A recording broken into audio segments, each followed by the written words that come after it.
Mis padres regalaron la casa que yo compré y terminé dándosela al banco. Compré una casa para mis padres, con esfuerzo, sacrificio y años de trabajo, pero jamás imaginé que la regalarían como si fuera un juego, y mucho menos que se la darían a mi hermana.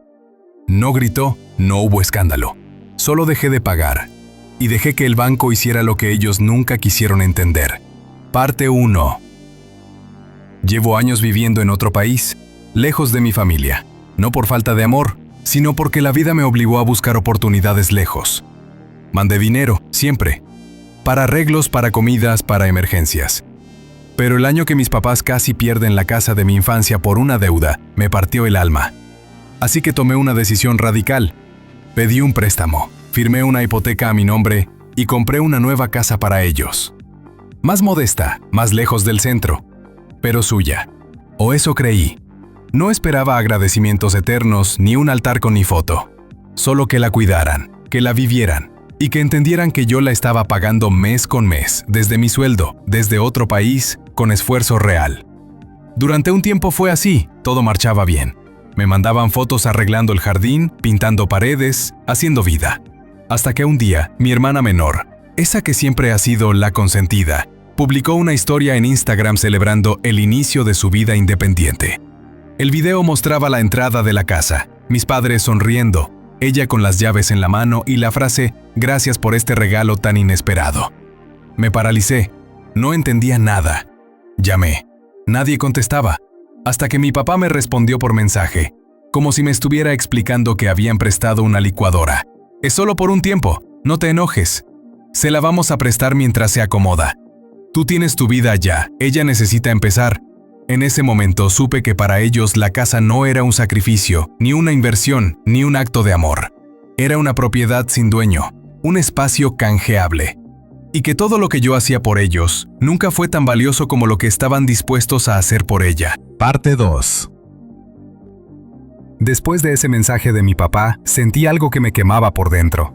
No era rabia únicamente, era una especie de decepción tan honda que dolía físicamente, como si me arrancaran del lugar que yo mismo había construido. La casa no era solo una estructura, era el símbolo de mi esfuerzo, de años de sacrificios, de horas extras, de decirle que no a muchas cosas para poder decirle que sí a ellos. Estuve días sin poder concentrarme en nada. Cada vez que pensaba en la frase «se la vamos a prestar mientras se acomoda», sentía que me trataban como un simple espectador, como si la casa hubiera aparecido por arte de magia, como si yo no hubiera firmado una hipoteca a mi nombre en otro país, ajustando mis gastos hasta el límite. Intenté hablarlo. Les dije que eso me parecía injusto, que lo mínimo era pedirme permiso. Mi mamá lloró, me dijo que no era para siempre, que no querían hacerme daño, pero no hubo disculpas reales. Solo frases llenas de condescendencia. Y mi hermana, ella ni siquiera me dirigió la palabra. Lo peor fue cuando empecé a notar detalles que me dejaron helado. En redes sociales mi hermana mostraba remodelaciones, cambió el color de la fachada, tiró un muro del jardín, mandó a poner una cerca nueva. Cuando le pregunté a mi mamá cómo estaban pagando todo eso, se limitó a decir que ella tiene sus formas. Ahí supe que no solo me habían desplazado, estaban actuando como dueñas, y entonces lo decidí. Dejé de pagar. No fue una decisión impulsiva, lo pensé durante noches, consulté con un abogado, revisé las consecuencias y tomé aire. Si no me respetaban como dueño, entonces tampoco merecían que yo siguiera siendo responsable de ese lugar. Corté la domiciliación bancaria, ignoré las llamadas del banco, silencio absoluto. El proceso fue lento, pero implacable. Un día, revisando mis mensajes, vi una historia de mi hermana que decía, ¿es normal que llegue una carta del banco diciendo que tu casa será embargada? Esa fue la confirmación, el principio del final. Poco a poco comenzaron a llegar las advertencias oficiales, y cuando lo entendieron ya era tarde. La casa fue subastada, y yo no di marcha atrás. Sí, afecté mi historial crediticio, sí, perdí dinero y tranquilidad, pero esa casa nunca volvió a ser mía desde el momento en que decidieron que sus reglas valían más que mi esfuerzo, y si querían vivir como si yo no existiera, aprendieron lo que eso realmente significaba. Parte 3. Cuando la casa fue oficialmente subastada, el caos no tardó en llegar. Me llamaron. Primero mi madre, llorando, diciendo que no podía creer lo que había hecho. Luego mi padre, intentando mantener una voz firme, pero temblando por dentro, acusándome de haberles dado la espalda. ¿Y mi hermana? Bueno, ella me escribió un mensaje de voz de casi 5 minutos con más gritos que palabras. Me llamó egoísta. Dijo que yo arruiné su vida. Y sí, Probablemente así lo vieron, pero se olvidaron de algo importante. Yo no se las quité, solo dejé de sostener algo que nunca quisieron cuidar. En sus cabezas, yo debía ser el hijo ejemplar que agacha la cabeza y sigue pagando, sin importar cuántas veces lo ignoren o lo traten como una cartera con pies. Pero cuando se dieron cuenta de que ya no podían usar esa casa como si fuera suya, sin preguntarse quién la mantenía, se les vino el mundo encima. En una última cena tensa, meses después, ya cuando nos sentamos a hablar con calma, mi mamá dijo: «Solo queríamos ayudar a tu hermana a empezar. Nunca pensamos que tú reaccionarías así». Y mi respuesta fue simple. Yo también estaba empezando cuando hice ese préstamo. La diferencia es que a mí nadie me regaló nada. Ahí terminó la conversación.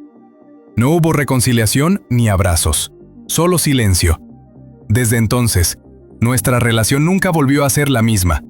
Nos hablamos con educación, pero sin cariño. Como si todos supiéramos que algo se rompió, y que no vale la pena fingir que no.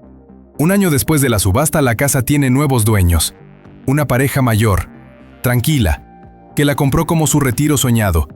Cada tanto paso por ahí solo por curiosidad, y me alegra ver que la cuidan, que la valoran, que es hogar para alguien que no la ve como un premio, sino como un lugar para vivir. Pero el verdadero final llegó hace unas semanas, cuando mi hermana me escribió por primera vez desde todo aquello. Fue un mensaje frío, pero directo. Mamá dice que deberíamos intentar arreglar las cosas. No sé por qué hiciste lo que hiciste, pero te extraño. Lo leí 1, 2, 3 veces, y no supe qué responder, porque sí, tal vez me extrañen. Tal vez empiecen a entender el alcance de sus decisiones. Pero no me interesa volver a ser el que lo resuelve todo. Esa versión de mí, la que regalaba paz sin recibirla, ya no existe, así que le contesté lo siguiente. Yo también extraño lo que creí que éramos, pero no puedo volver a pagar el precio de sus decisiones. Esta vez que lo pague quien recibió el regalo. No hubo respuesta, y está bien, porque hay finales que no cierran con reconciliación, sino con dignidad. Y a veces, perder una casa es lo único que te permite recuperar el lugar que perdiste en tu propia historia.